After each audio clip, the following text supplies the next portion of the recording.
आपण पाहत आहात लोकप्रवाह न्यूज 24 तास प्रत्येक घडामोडीवर लोकप्रवाहाची नजर।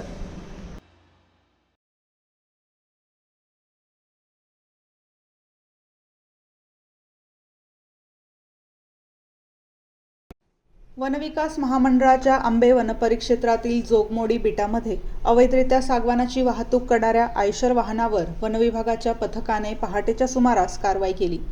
या कारवाईत सुमारे 7.5 घनमीटर सागवानाचा माल आणि आयशर वाहन असा अंदाजे 2 लाख रुपयांचा मुद्देमाल ताब्यात घेण्यात आला।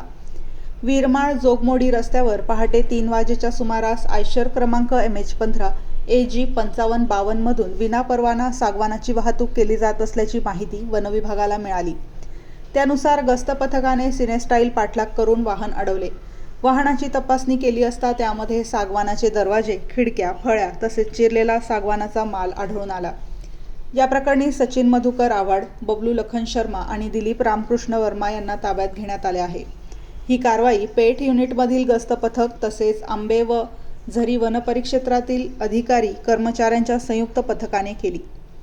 विभागीय व्यवस्थापक डॉक्टर सुजित नेवसे, सहाय्यक व्यवस्थापक धीरज परदेशी व प्रवीण डमाळे यांच्या मार्गदर्शनाखाली वनपरिक्षेत्र अधिकारी सतीश गांगुडे, हिरामन राऊत, भरत तायडे, वनपाल सुरेखा मोराळे, चेतन चौरे, माधुरी साळुंखे, नितीन पवार तसेच वनरक्षक कुंदन राठोड, गणेश मस्के, मंगेश वाघ, नाना डफळ, तारामती खिलाडी, सारिका तराळ, अविनाश निकम, दीपक शिंगटे, रामेश्वर गवळी, अनुराधा श्रीरांबे, राहुल गावित आदींनी कारवाईत सहभाग घेतला।